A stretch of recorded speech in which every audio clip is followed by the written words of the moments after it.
أعوذ بالله من الشيطان الرجيم. بسم الله الرحمن الرحيم.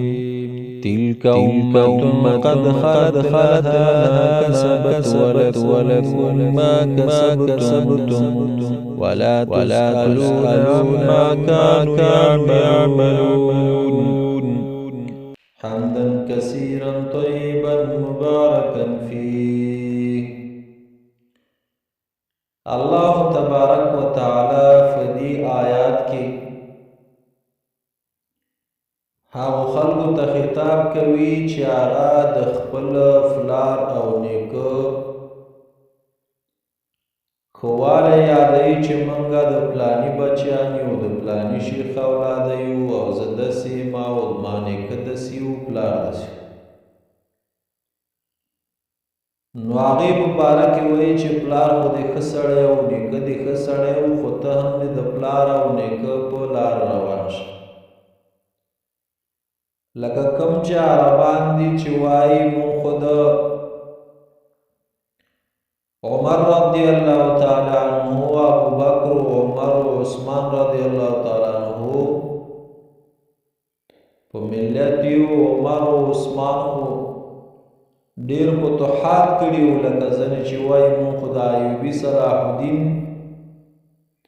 بچیان یو، هغه زموږ نیکه دی، هغه خو فلسطین او بیت المقدس آزاد کړی.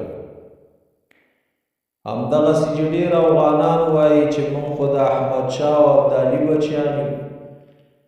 احمدشاه او ابدالي خو هند فتح کړی او هغې غلامۍ باندې نیولی وو.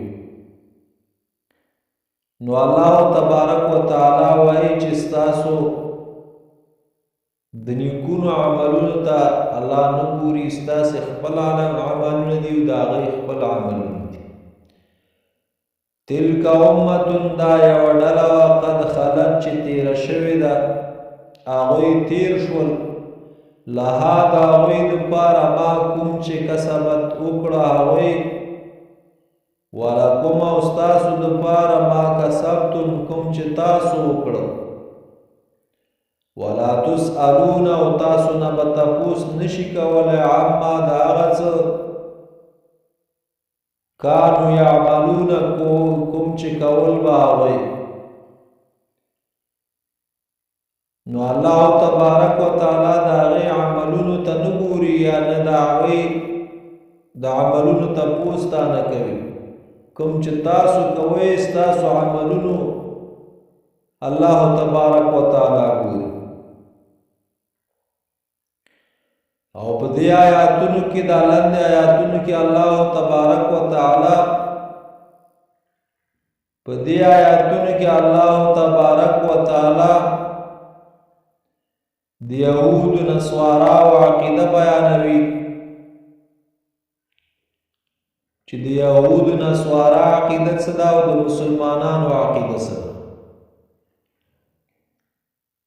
یهودو نصارا وایي، یهود وایي چې تاسو یهودیان شئ او نصارا وایي چې تاسو یهودیان شئ چې سمه لاره پیدا کړي.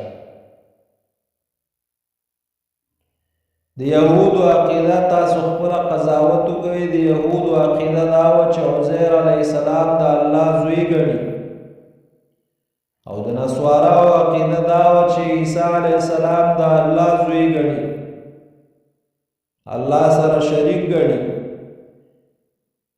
او دا ټول وایي چې موږ د ابراهیم علیه السلام په ملیت یو، خو اصل کې مسلمانان د ابراهیم علیه السلام په ملیت دي.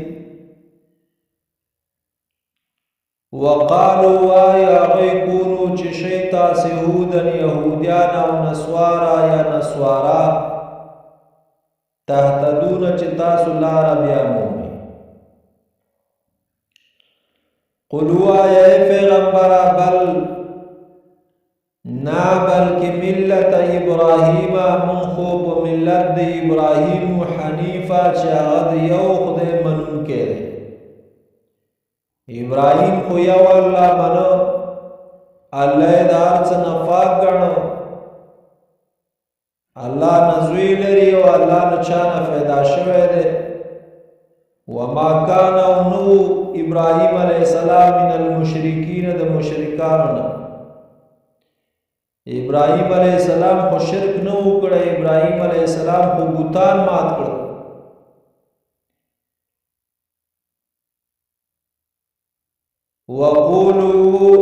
قولوا ای تاسو آمنا مونږ ایمان راوړی بالله په الله باندې وما فاس انزل چې نازل کړي دي نازل شوي دي الینا په مونږ باندې وما انزل هغه چې نازل شول الی ابراهیم په ابراهیم علیه السلام باندې و اسماعیل په اسماعیل علیه السلام باندې و اسحاق په اسحاق علیه السلام باندې و یعقوب په یعقوب علیه السلام باندې والاسباط او داغه په اولادې وما اوتی او څه چې ورکړی شوی و موسی علیه السلام ته کوم احکام چې موسی علیه السلام ته ورکړي الله تبارک وتعالی و عیسی علیه السلام ته وما اوتی او څه چې ورکړی شوی و نبیونه نور نبیانو ته من ربهم د هغوی د رب له طرفنه لا نفرق مونږه فرق نه کوو بین احد په منځ د هیڅ چا کې ټول نبیان ټول پیغمبران حق دي د الله تبارک وتعالی د نور نه راغلي دي منهم لا هغوی کې ونحنو او مونږ خو له هم د هغه رب مسلمون فرمان بردار ای الله ته غاړه ایښودونکي فإن آمنوا فسکچیرې ایمان راوړي هغوی د یهودو نصارا دا مشرکان ایمان راوړي بمثل لکه څنګه چې ما آمنتم تاسو ایمان راوړی دی به په دې کتاب باندې فقد اهتدوا نو هغوی هم لاره بیا مونده وَإِن تَوَلُّوا کچیرته مخ واړولو فَإِنَّمَا هُمْ پس بشک هغوی فی شقاق په مخالفت کې دي فَسَيَكْفِيكَهُمُ اللَّهُ فَس کافي دی تا دپاره الله تعالی د هغوی په مقابله کې وهو هغه دی الله تعالی دی سمیع اوریدونکی دی علیم ډیر پوه دی صدق الله العظیم وصدق رسوله النبی الکریم